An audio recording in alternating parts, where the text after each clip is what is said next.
Sud Radio, les vraies voix qui font bouger la France, 19h-20h, les vraies voix citoyennes, Aurélie Gros, Stéphane Pellet.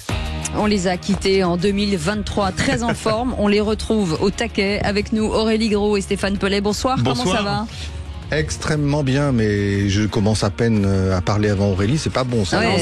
C'est ça. Bonne année les amis, bonne année à tous les auditeurs et Bien tous les sûr. citoyens et citoyennes qui s'engagent au quotidien pour changer le quotidien des Français. Changer le monde. Et changer le monde. Et c'est vous qui changez le monde, nos amis du G500. Ça me rappelle une chanson, vous vous rappelez pas ? Non ? Tous ceux qui veulent changer le monde. C'était un lip dub qui avait fait un bad buzz à l'époque. C'est intéressant. Non, mais ça me rappelle des souvenirs. À chaque début vous dites des choses très intéressantes.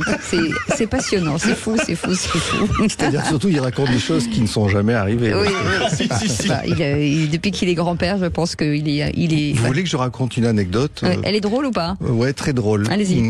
Les porteurs du G500 et leurs 40 résolutions ont décroché cet après-midi un rendez-vous avec la Première ministre. Le 24 janvier. La boulette. Le 24 janvier, d'accord. Donc, plus sûrement, c'est le président du Sénat, mercredi. D'accord, matin. donc qu'on rappelle à ceux qui nous écoutent que le G500 c'est une ONG citoyenne qui porte à peu près 1600 associations, voire même plus aujourd'hui. Et durant tout un week-end, vous avez eu en tout cas l'intelligence de monter ce week-end assez incroyable. C'était à Marseille avec ces associations qui ont été porteuses de projets. Et vous avez défini finalement 40 résolutions. Apportez-vous au gouvernement. Des rendez-vous se sont mis en place avec des choses qui ont été finalement voilà, c'est ça. C'est l'idée de sauver les citoyens. C'est qu'on ne peut plus gouverner sans les citoyens. Maintenant, en direct aussi, il y a la puissance publique nationale, l'État, il y a les collectivités dans les territoires, et puis il y a le tiers secteur, extrêmement bien représenté aujourd'hui par d'abord, bien sûr, la présidente de la France, vraiment Aurélie Gros, mais surtout les invités qu'on embarque avec nous chaque semaine. Et qu'on est ravis d'accueillir. Et justement, puisqu'on parle de nos invités, le sommaire de cette émission, on va parler de cette maladie, en fait, la dyspraxie, qui est fréquente et qui touche 5 à 7% des enfants de 5 à 11 ans. On considère donc qu'il y a au moins un enfant atteint de dyspraxie par classe scolaire. C'est un handicap invisible qui occasionne par exemple des difficultés dans les gestes, dans les jeux, dans l'écriture, sans diagnostic, par méconnaissance, par indifférence ou non reconnaissance de leur spécificité. Ces enfants maladroits, capables du pire comme du meilleur, ne seront pas pris en charge, pas rééduqués et risquent fort de se retrouver en échec scolaire. Claudine Huron sera avec nous dans quelques instants, présidente de l'association Le Cartable Fantastique, et on en parlera avec elle et on trouvera forcément des solutions. Entre 9 et 12% de la population française vit aujourd'hui dans un désert médical, ce qui fait entre 6 et 8 millions de personnes. Les inégalités territoriales d'accès aux soins ne cessent de se creuser. Une partie croissante de la population peine à organiser son parcours de soins. Beaucoup d'ailleurs y renoncent, se heurtant à de trop longs délais d'attente ou n'ayant pas de médecin traitant. De nouvelles mesures s'imposent pour atténuer ces fractures médicales. Le docteur Martial Jardel, coprésident des Médecins Solidaires, sera en notre compagnie pour parler de solutions concrètes. Bienvenue dans les vraies voix citoyennes. Les vraies voix Sud Radio. Une journée dans la vie d'un enfant 10. Pour bien comprendre de quoi il s'agit, je vous propose un petit jeu. Vous êtes droitier, prenez un stylo dans la main gauche. Vous êtes gaucher, faites l'inverse. Nous allons faire une dictée à vitesse normale. Longtemps, je me suis couché de bonne heure. Vous allez trouver ça assez amusant, mais justement, pas longtemps. Parce que, si vous jouez le jeu, vous allez vous appliquer, dépenser 10 fois plus d'énergie que les autres pour un résultat extrêmement médiocre. Là où l'expérience n'est plus drôle du tout, c'est lorsque je vais venir dans votre dos et vous dire « Tu es très en retard, puis je t'en prie, applique-toi un peu, ta dictée est un torchon, fais des efforts !» Caroline Huron qui est avec nous, association Le Cartable Fantastique. Merci, bonsoir et merci d'être avec nous en direct sur ce sujet très important, Stéphane Pellet. Et oui, parce que longtemps, je ne me suis pas couché de bonne heure, mais par contre j'espérais Caroline Duron viendrait dans les vraies voix citoyennes. C'est une chercheuse remarquée dans toute une grande équipe, je crois, auteur de Stéphane Dehaene notamment et des gens comme ça, et qui donc travaille autour de cette question de la dyspraxie, donc un trouble méconnu, complexe à diagnostiquer. C'est le trouble qu'on appelle du comment faire, c'est-à-dire qu'il se manifeste pour 80% des enfants vers l'âge de 4-5 ans, dès les premiers apprentissages scolaires. Et il y a eu énormément d'études qui ont démontré tout cela, mais pour autant, il n'y a pas de prise en charge réelle au niveau de l'éducation nationale, on va dire, du système scolaire, pour faire simple. La grande majorité d'ailleurs des enseignants n'en a jamais entendu parler. Et c'est pour ça qu'on est vraiment heureux de vous donner la parole, Caroline Duron. D'abord, que vous nous racontiez comment vous avez lancé cette structure, les liens qu'elle a avec le monde de la recherche, et puis ce nom très sympa, le Cartable Fantastique. Bonjour, donc merci de m'avoir invité. L'association Le Cartable Fantastique, c'est une association qui a plus de 10 ans maintenant, qui a d'abord été le Cartable Fantastique de Manon. Manon, c'était une petite fille dyspraxique, et à partir de l'âge de 7 ans, on l'a accompagnée avec son enseignante, parce qu'il s'est trouvé que son enseignante était complètement nouvelle, ce qui n'était pas prévu quand cette petite fille a été inscrite dans l'école. Et que elle savait pas du tout comment gérer une enfant en situation de handicap qui ne pouvait pas écrire.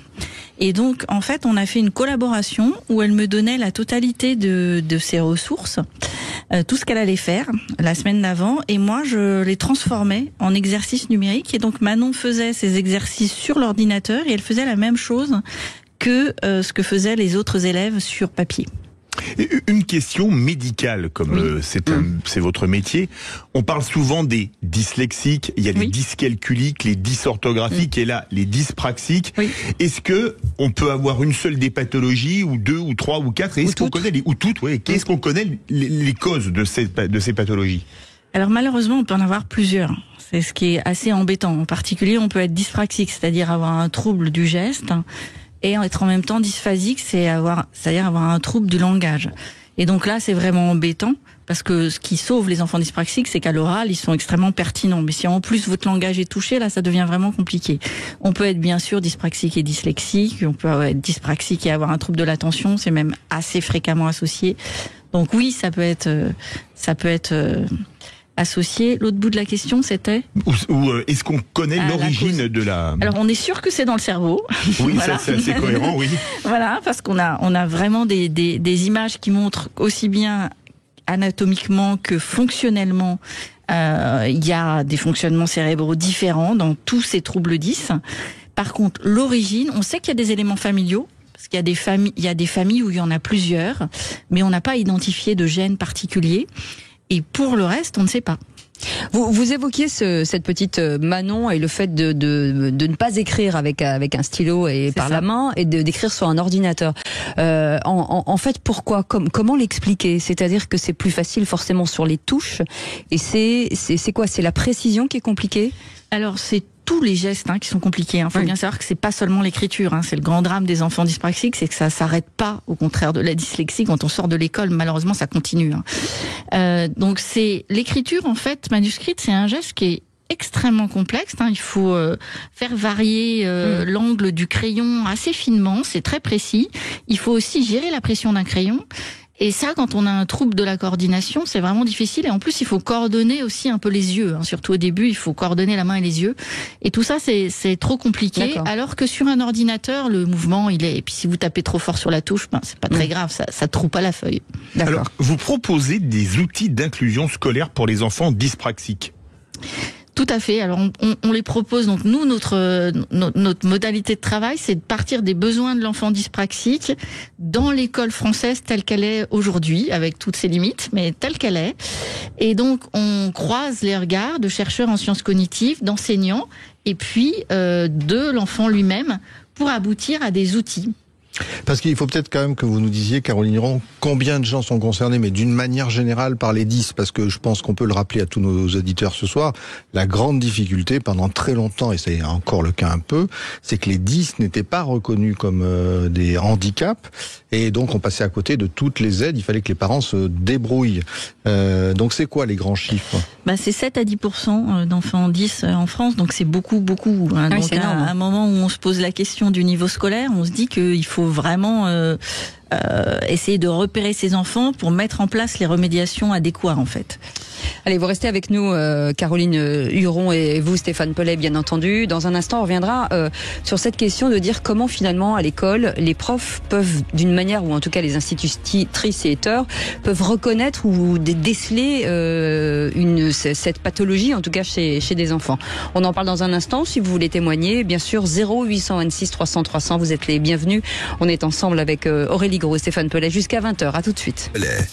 Aurélie Gros, Stéphane Pellet, les cofondateurs et présidents du G500, cette ONG citoyenne sur la prise de décision politique. Alors on part d'un fait réel et puis finalement on essaye en tout cas d'aider les associations. C'est une chambre d'écho et c'est peut-être un lien entre le fait et ceux qui doivent les aider à faire.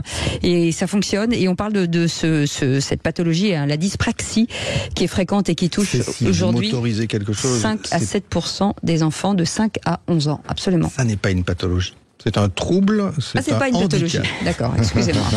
On a l'impression quand on dit pathologie, que ça enferme un petit peu. Mais vous avez raison de me reprendre. C'est pas une maladie, c'est ça qui veut dire. Ça se guérit pas déjà. Ça ne se guérit pas, d'accord. C'est pas une maladie, c'est vraiment. Donc c'est un trouble, voilà, de handicap. Caroline Huron, donc, est avec nous. Cette association qui s'appelle le Cartable Fantastique. On évoquait tout à l'heure donc la scolarité de ces enfants. On se met à la place du corps enseignant, de se dire à quel moment et comment on évite de dire toi t'es un flemmard, toi tu travailles pas, toi voilà. Comment on peut déceler, quels sont les signes pour déceler ce handicap?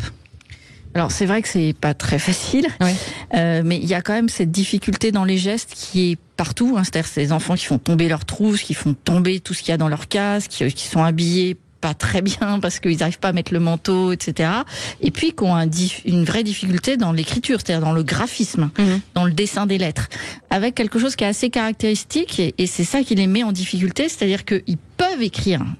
C'est pas qu'ils n'écrivent pas du tout, mais au fur et à mesure, leur performance se dégrade. Et en fait, c'est cette fluctuation des performances, être capable de bien écrire le matin et plus du tout l'après-midi, qui doit vraiment alerter et qui doit faire penser que oui, là il y a peut-être quelque chose. Ça n'est pas de la fatigue, c'est un vrai souci en fait, c'est ça. C'est une fatigue cognitive, mais c'est lié au fait que le dessin des lettres prend trop d'énergie par rapport aux autres.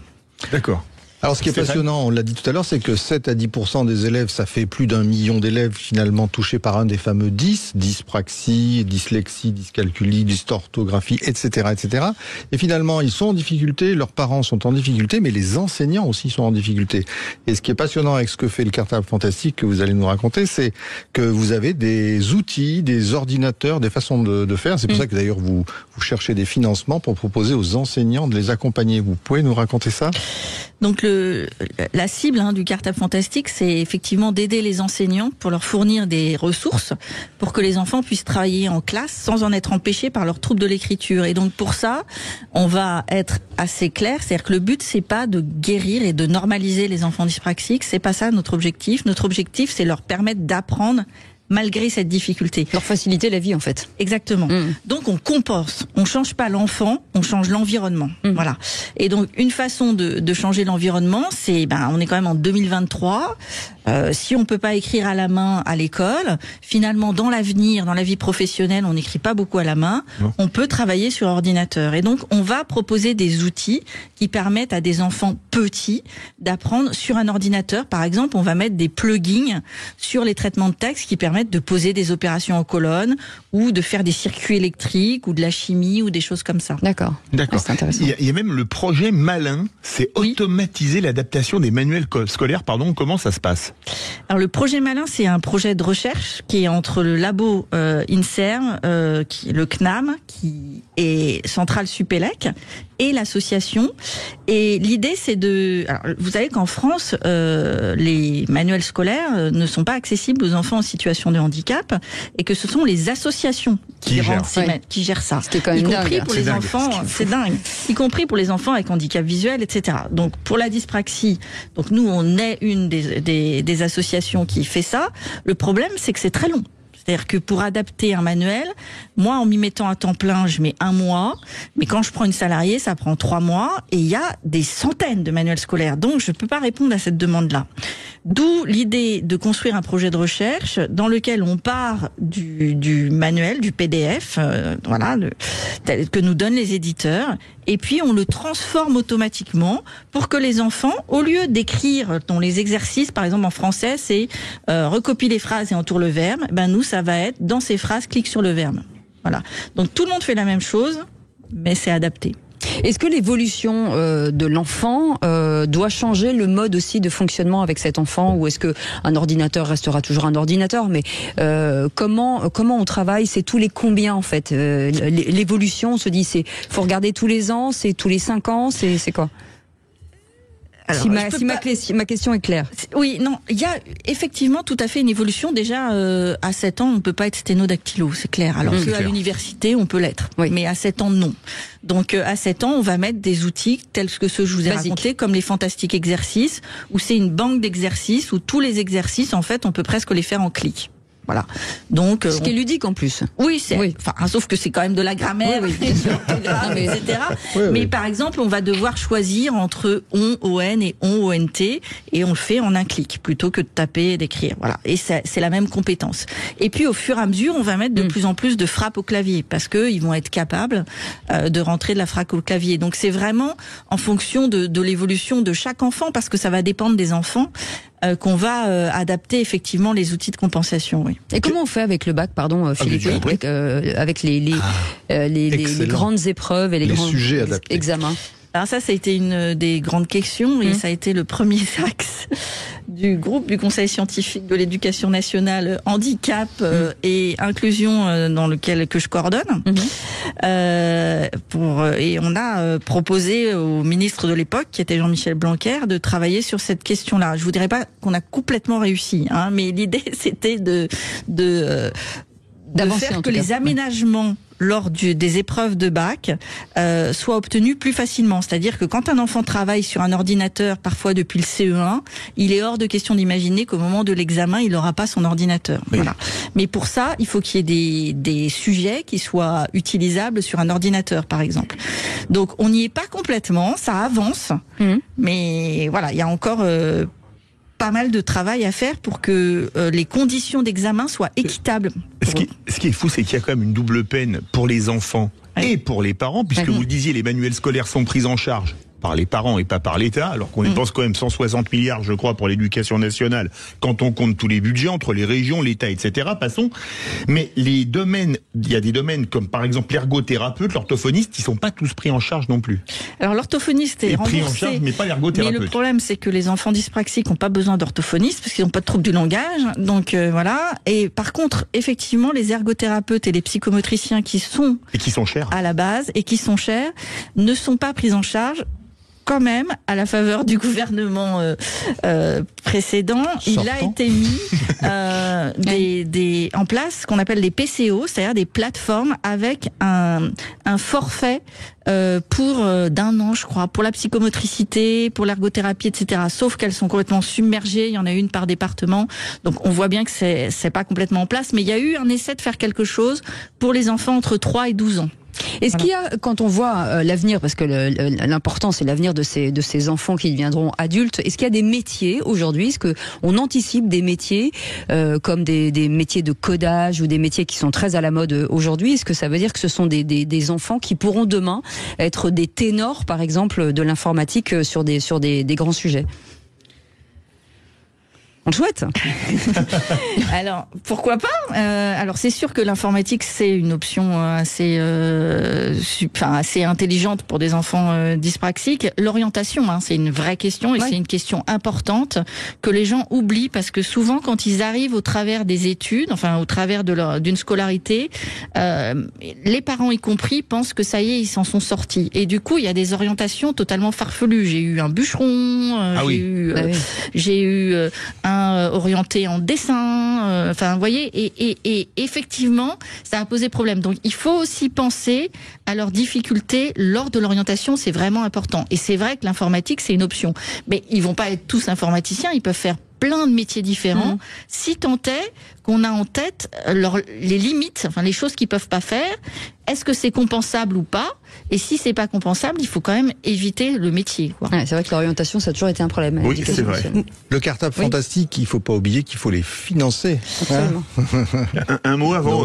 Mais comment on les finance? Non, je laisse répondre Madame Muro. Le financement, parce que l'optique du cartable fantastique depuis le début, c'est que toutes les ressources qui sont sur le site, y compris les kits qu'on envoie aux enseignants, parce qu'on s'est rendu compte qu'ils n'avaient pas d'imprimante couleur, par exemple, dans les écoles, c'est dingue. Sont payés par le cartable. Donc tout est gratuit en fait. On donne tout gratuitement. C'était notre choix de départ. D'accord. Donc évidemment, il y a des salariés au cartable et il faut qu'on trouve des financements tous les ans. Donc on répond à des tas d'appels d'offres et puis on a une campagne de dons qui est actuellement en cours, qu'on trouve sur notre site www.cartablefantastique.fr, qui est la campagne de Noël. Donc si vous voulez nous aider pour qu'on puisse donner plus de ressources, en créer plus, aider plus d'enfants, surtout n'hésitez pas. Alors moi j'avais une toute petite question, comme c'est la nouvelle année et qu'on est en janvier, quel serait votre vœu pour 2024 à l'aube de la nomination d'un nouveau gouvernement? On va peut-être changer nos décideurs, donc si vous avez un vœu que vous souhaiteriez voir porter. Des subventions. Non, moi j'aimerais que l'école devienne réellement inclusive, avec non pas des enfants pour qui on met en place des choses spécifiques, mais des choses qui puissent être utilisées par tous les enfants. Et donc les manuels, c'est typique, c'est-à-dire idéalement, tous les manuels devraient être accessibles à tout le monde parce que ça va aider les enfants dyspraxiques. Par exemple, que ça puisse être lu ou de pouvoir répondre en clic, mais ça va aussi aider l'enfant qui est épuisé parce qu'il sort de la piscine, c'est ce que nous disent les enseignants, clairement. Donc moi, j'aimerais qu'on ait un champ des possibles dans les entrées, c'est-à-dire les ressources qu'on donne, mais aussi dans les sorties. On peut faire oralement, on peut répondre à l'ordinateur, on peut répondre à la main, enfin voilà, qu'il y ait plein d'options comme ça, et qu'on soit vraiment dans une option inclusive. Donc l'école inclusive pour 2024, ce serait un vrai rêve. Merci beaucoup. Merci Caroline Hurun d'avoir été avec nous. Cette association s'appelle le Cartable Fantastique. À chaque fois, on vous incite à aller voir sur leur site internet et si vous pouvez donner même 1 euro, si tout le monde donne 1 euro, c'est toujours très bien. Merci beaucoup d'avoir été avec nous. Merci. Dans un instant, on va vous parler de désert médical. C'est même Paris est un désert médical. C'est pour vous dire. On va en parler avec le docteur Martial Jardel. Ça s'appelle Médecins solidaires. À tout de suite, c'est les vraies voix citoyennes. Aurélie Gros, Stéphane Pollet avec nous jusqu'à 20h. La proposition de loi que j'ai l'honneur de rapporter devant vous procède de convictions que nous sommes nombreux, je le sais, à partager sur ces bancs. C'est la conviction qu'il est temps de faire plus confiance aux acteurs de terrain pour faire émerger une organisation des soins à la mesure des besoins et des aspirations de chaque territoire. Les vraies voix citoyennes, comme chaque lundi depuis 2 ans avec Sud Radio, avec Aurélie Gros et Stéphane Pellet, et notre invité, chère Aurélie, docteur Martial Jardel, l'association Médecins solidaires. On les a déjà eu au téléphone, mais c'est important, en tout cas ici dans cette émission, mais c'est important parce que leur travail est assez fantastique. Leur travail est fantastique et je rappelle qu'ils ont participé au trophée et je vous ai Sud pas dit Radio. Bonsoir, merci d'être avec nous en direct. Bonsoir docteur. Bonsoir. Ils ont participé au trophée citoyen Sud Radio. Ils ont été dans les finalistes lors du G500 et question déserts médicaux, je pense que les chiffres parlent d'eux-mêmes puisque 30,2% de la population française vit dans un désert médical, 1,6 million de personnes renoncent chaque année à des soins, 11% des 17 ans et plus n'ont pas de médecin traitant, les délais d'attente, et j'en parle et on en entend parler dans toutes les villes, les gens sont épuisés, ils n'ont pas de médecin, et c'est vrai que l'action de Médecins solidaires est exceptionnelle, et en plus, vous me permettrez, docteur, mais nous avons la star du week-end, puisque le docteur Jardel a été élu personnalité santé de l'année 2023 par le quotidien du médecin. Bravo. Donc on peut l'applaudir. Donc on est ravis de les avoir.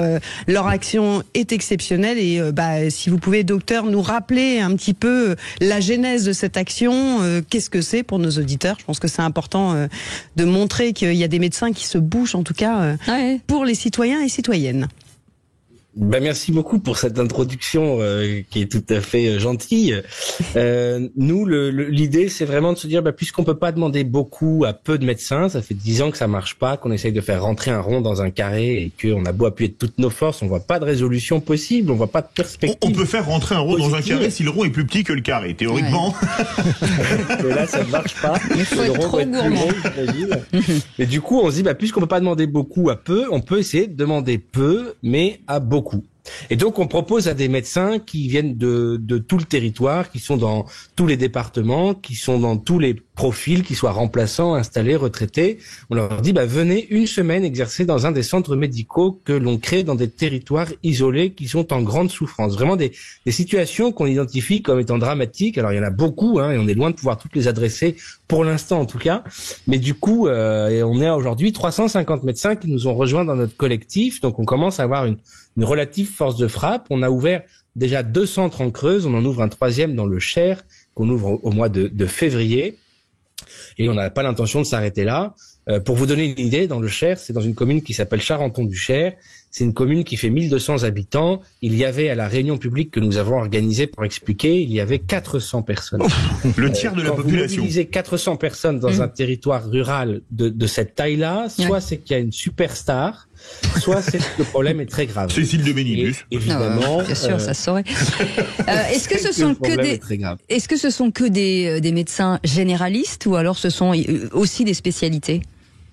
Alors, pour l'instant, ce ne sont que des médecins généralistes. Il y a beaucoup de spécialistes qui sont venus spontanément vers nous en nous disant, mais nous, on a envie de participer. Et donc, c'est une question à laquelle on est en train de réfléchir. On est en train vraiment, nous, d'essayer de poser les bases de l'accès aux soins, donc vraiment du soin primaire, donc de la médecine générale. Donc pour l'instant, c'est vraiment de médecins généralistes dont on a besoin pour structurer cette offre de soins primaires, d'accès aux soins. Et dans un deuxième temps, je l'espère, on aura le temps de développer aussi la contribution des spécialistes. Et pour rappel, Aurélie, pour les médecins qui nous écoutent, en fait, la formalité, c'est quoi? Il faut répondre à quoi? Il faut, j'imagine que ça n'est pas à payer. Est-ce qu'il y a des choses qui sont quand même prises en charge par la mairie? Si. C'est pas du bénévolat, c'est très important parce que faut le dire. Même s'il y a plein de médecins qui auraient envie d'être bénévoles, mais c'est très important parce qu'on est attentif aussi à ne pas dégrader la valeur de l'expertise d'un médecin généraliste dans le pays à un moment où il y a beaucoup de médecins qui, à juste titre, militent pour revaloriser la profession. Oui, parce que déjà, au prix de la cotisation qui est moins cher qu'une visite de plombier pour changer un joint, c'est sûr que ça mérite d'être valorisé. Ouais, complètement. Alors, en tout cas, nous, on n'est pas hostile à ça. On n'est pas vraiment d'un côté les gentils, de l'autre côté les méchants. Il y a plein de médecins solidaires qui sont par ailleurs dans des syndicats, qui sont dans le mouvement Médecins pour demain, mais il y en a plein qui ne le sont pas du tout. C'est pas la question. Nous, ce qui nous anime, c'est vraiment aller être dans l'efficacité sur le territoire et de rassembler tous les médecins qui le veulent dans une forme d'humanisme médical et de médecine de proximité. Et donc aujourd'hui, ils sont payés. Oui, pardon, excusez-moi. Je vous laisse finir sur ils sont payés. Ouais, combien? Suspense. Ils sont quand même rémunérés 1 000 € la semaine en salaire. Peu importe le niveau d'activité qu'ils ont, mais enfin, faut pas d'inquiétude, le niveau est assez important. C'est un salaire qui nous paraît relativement juste, qui est en dessous de ce que peut gagner habituellement un médecin généraliste, mais nous, on prend en charge ses frais de déplacement, on prend en charge le logement, on le loge de manière agréable dans le territoire pour mettre en valeur le territoire, et puis on a un fonctionnement associatif, et puis du temps de secrétariat à rémunérer, et donc c'est l'impératif économique aussi qui nous oblige à avoir ce niveau de rémunération, et on est conscient que c'est pas ça le facteur d'attraction dans le projet, mais les médecins sont hyper contents de pouvoir contribuer, parce qu'il y en a plein qui étaient très malheureux de voir ces déserts médicaux, mais la seule forme de contribution qu'on leur proposait, c'était de dire viens t'installer pendant 30 ans, comme ça tu pourras régler le problème. Et vous avez combien de médecins qui vous ont rejoint alors à Médecins Solidaires aujourd'hui actuellement? Vous êtes combien de médecins? Alors actuellement, on est 350 médecins dans le collectif. Donc en un an, on est passé de 7 médecins pionniers au départ, qui étaient 7 huluberlus qui m'ont suivi dans cette aventure, et maintenant on est 350 médecins. Et il y a beaucoup d'enthousiasme. En tout cas, il y a beaucoup de médecins qui sont heureux au-delà de l'action qu'on peut porter, de voir que on n'est pas obligé d'être dans un discours morose, qui est un discours de la contrition, de la tristesse, mais de se dire vraiment, en fait, on peut agir une semaine par an temps, c'est pas une contribution qui est fondamentalement exigeante, mais quand même c'est du temps, et d'un coup ça peut vraiment changer les choses. Pour vous donner une idée, et le dire, peut-être s'il y a des médecins qui nous écoutent pour se rendre compte de la possibilité de changement qu'ils sont, si 10% des médecins du pays adhèrent à ce projet, c'est-à-dire que si on a un médecin sur 10 qui dit moi ok j'y vais, on peut ouvrir 150 centres sur le territoire. Ah, c'est énorme. C'est-à-dire 1,5 par département. Et donc l'idée de se dire qu'on peut quand même, au-delà de la petite anecdote rigolote un petit peu creusoise ou du Cher, au-delà de la petite anecdote rigolote, se dire qu'on peut peut-être considérablement modifier les choses en instillant aussi un nouveau mode d'exercice qui nous est solidaire, mais peut être demain différent, mais penser différemment l'exercice de la médecine générale en se disant il faut qu'on soit dans l'innovation. Je crois qu'on va profondément changer les choses. Et vous n'avez pas de médecin qui à un moment donné, en venant une semaine sur un territoire comme ça, s'est dit tiens, j'ai envie d'y rester, j'ai envie de m'installer, puisque vous lui avez fait découvrir les joies du territoire, vous l'avez bien logé, vous l'avez bien nourri. Est-ce que vous avez eu des propositions? Est-ce que c'est déjà arrivé? Si le Cher devient cher à son cœur. Par exemple. Oui, bien sûr. Ça, c'est tout à fait l'avantage du Cher. C'était pas une phrase creuse. Hein. Docteur, vous êtes très poli parce que vous riez à chaque blague de Philippe David. C'est gentil. Nous, on en a marre. Non, parce que c'est logique, c'est un intellectuel, désolé. Moi, je vous conseille de raccrocher. Pas l'association Philippe David, allez-y.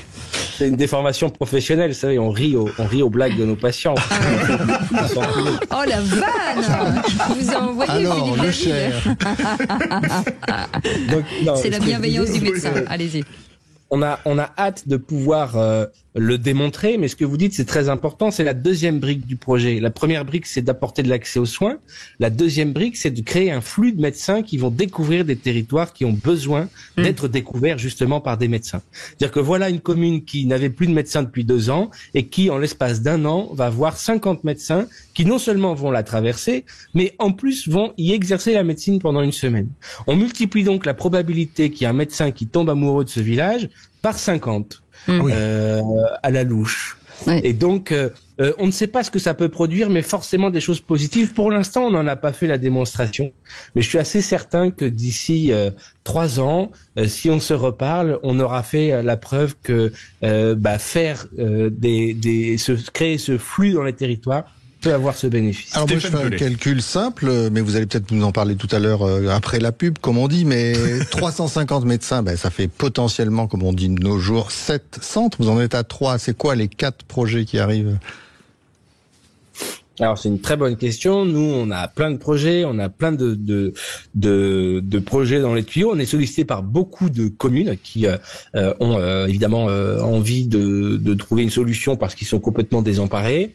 L'idée, c'est qu'on se développe de manière plutôt centrifuge en partant comme un escargot de là où on est, parce qu'il faut qu'on fasse des ponts logistiques entre les différents centres. On peut pas être complètement éclaté. Donc il y a des dossiers qui sont étudiés. Je peux pas vous en dire plus évidemment parce que c'est un sujet qui est tellement sérieux qu'on n'a pas tellement le droit de donner de faux espoirs. Le jour où on dit oui, c'est un vrai oui. Et donc tant qu'on n'a pas de certitude absolue sur notre capacité à faire, on préfère rester. Donc les maires peuvent appeler Sud Radio. Mais les maires et même les médecins peuvent appeler Sud Radio. Au 0826 300 300. Allez, vous restez allez sur notre site. Allez sur notre site www.médecin-solidaire.fr pour remplir le petit formulaire d'inscription. C'est pas une inscription définitive que les médecins se rassurent, mais ça leur permet d'avoir une visio avec un des médecins pionniers du projet pour tout expliquer et qui leur permet après de faire leur choix librement. Et comme ça, ils ont déjà le pied dans la porte. Docteur, vous restez avec nous? C'est un grand oui? Absolument. Voilà. On a l'impression qu'il joue ni oui ni non là. Allez, on revient dans un instant. Tout de suite, c'est les vraies voix citoyennes jusqu'à 20h. Ils sont avec nous, Aurélie Gros et Stéphane Pellet. Le G500, cette ONG citoyenne, puisque maintenant, il faut que les citoyens s'engagent effectivement pour porter jusqu'au gouvernement, quand on en aura un, des propositions, ça c'est sûr. Martial Jardel est avec nous, médecin solidaire. Merci en tout cas d'être avec nous. Comment est-ce qu'on peut vous aider aujourd'hui à part faire un appel auprès des médecins qui nous écoutent et que bien entendu on salue, peut-être auprès des maire aussi, parce que j'imagine que c'est l'alchimie des deux qui fait que ça peut fonctionner.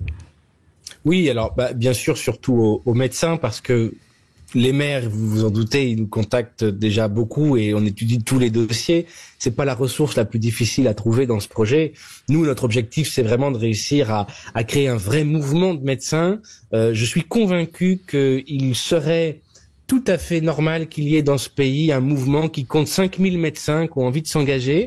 Aujourd'hui, on est à 350. Donc, vous voyez, nous en manque encore 4650. C'est pas beaucoup. Après, c'est un problème de communication aussi. Il y a peut-être des médecins qui n'en ont pas entendu parler. Donc, c'est bien on fera de la répétition, en tout cas, avec le G500. Et les moyens matériels, logistiques, comment vous êtes financé actuellement? Oui. Parce que pour aller dans les Cher, le médecin qui vient de Marseille ou de Bayonne, ça fait quand même une grosse trotte. Oui, complètement. Actuellement, le financement, c'est les collectivités locales qui remplissent, on constitue avec les collectivités locales une enveloppe qui correspond au montant dont nous, on a besoin pour pouvoir lancer le centre, tout le temps humain, logistique, opérationnel qui nous le permet, qui est de l'ordre de 150 000 euros qu'on doit réunir avec la communauté de communes, le conseil départemental, le conseil régional, les ARS, etc. Et puis là, on est en train de discuter de financements peut-être qui seront plus importants, je l'espère, avec notamment les agences régionales de santé qui ont très envie de nous accompagner dans ce modèle, et puis les conseils régionaux aussi. Maintenant qu'on a plus d'1 an d'existence, qu'on a fait la preuve de concept et que on sent qu'il y a vraiment quelque chose à pousser. Et donc, de ce côté-là, honnêtement, les responsables politiques sont plutôt présents et ont plutôt envie de pousser la solution. On rencontre pas trop de résistance, donc c'est plutôt agréable. Et ce sont des centres qui sont complets, j'imagine, comme un médecin classique, comme un cabinet classique. Ah oui, c'est même pire que ça. C'est-à-dire que dans le premier centre qui est à Agen, donc AJAIN, en Creuse, on a été obligé de limiter le suivi régulier des nouveaux patients. On a toujours des consultations d'urgence pour faire du dépannage, mais le centre est médecin traitant de 1200 patients. C'est 1200 patients et le village fait 1100 habitants, donc c'est assez tout le village qui a retrouvé un accès aux soins grâce à Médecins Solidaires. Donc, vous demandez au maire Guy Rouchon, il n'a plus cette problématique qui a embolisé complètement le débat local au moment où il n'y avait pas de médecins. Et maintenant, ils peuvent aller sur de nouveaux projets, avoir une nouvelle énergie, parce que ce sujet est traité. Eh ben, vous parliez d'énergie, vous restez avec nous, docteur Martial Jardel. Merci beaucoup. Cette association Médecins Solidaires, on vous incite à aller voir sur leur site internet si vous êtes bien entendu médecin ou même maire, si vous voulez vous connecter. Et puis il y avait ce coup de cœur. Déjà l'année dernière, on avait lancé Aurélie Gros un coup de cœur et un coup de pouce à Fabrice Goldstein, La Belle Étincelle. Oui, pour la faire briller encore et toujours. Ils avaient lancé une cagnotte suite à des difficultés financières dues au Covid, dues à des cambriolages. On rappelle il y a plein de choses. La Belle Étincelle, c'est un restaurant qui emploie des personnes adaptées, qui emploie des personnes en situation de handicap. Et là, ils étaient à 2 doigts de fermer. Ils ont lancé une cagnotte, on les a reçus sur Sud Radio. Aujourd'hui, ils sont à 75 750 euros, le chiffre du soir. Il faut qu'ils montent jusqu'à 80 000. Et Cécile, la bonne fée Cécile, avait dit... Vous passerez chaque lundi. Et on est tout à fait d'accord parce qu'il faut sauver... Jusqu'à atteindre l'objectif. Oui, alors on en a fait 94,68%. Là, c'est les 2 derniers lacets de l'Alpe d'Huez. Exactement, mais on compte sur les auditeurs et toutes les bonnes âmes parce que ce type de restaurant, ce type de projet, je pense que il faut les aider. Absolument. Et Fabrice Goldstein est avec nous. Bonsoir. Bonsoir. Alors, on vous sent un peu plus le cœur léger que la dernière fois, parce que la dernière fois, c'était quand même un petit peu tendu. Là, on arrive pas mal auprès. On est presque au but final. Ouais, on est vraiment. On commence à être soulagé, là, j'avoue. On a de grosses inquiétudes parce on est passé à 2 doigts il y a 3 mois de la fermeture. On nous avait annoncé que le restaurant fermait.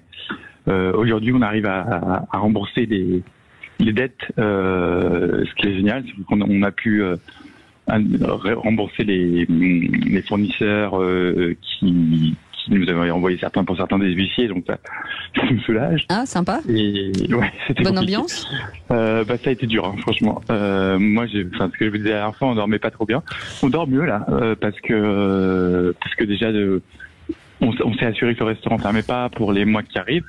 On a aussi la bonne nouvelle d'avoir des entreprises, des fondations d'entreprises qui nous ont rejoints. Donc c'était aussi ça le complément qui nous manquait, c'est-à-dire qu'il nous fallait atteindre les 80 000 euros. On n'y est pas encore. Il y a quelques entreprises qui commencent à nous soutenir. Ça c'est très précieux. Mais enfin bon, voilà, on y est presque. Hein, c'est vrai. Moi, je suis beaucoup plus serein là. Oui, on veut bien comprendre. Alors, le principe, c'est d'aller sur leur site internet. Hein, ça s'appelle La Belle Étincelle. Vous avez monté aussi forcément une cagnotte. Si vous pouviez nous renvoyer ou nous redonner l'adresse. Alors, il faut aller sur Hello Asso. Ça s'écrit Hello H-E-2-L-O A-2-S-O. Hello Asso. Et vous tapez dans le moteur de recherche La Belle Étincelle. Et là, vous arrivez sur Faites briller la belle étincelle.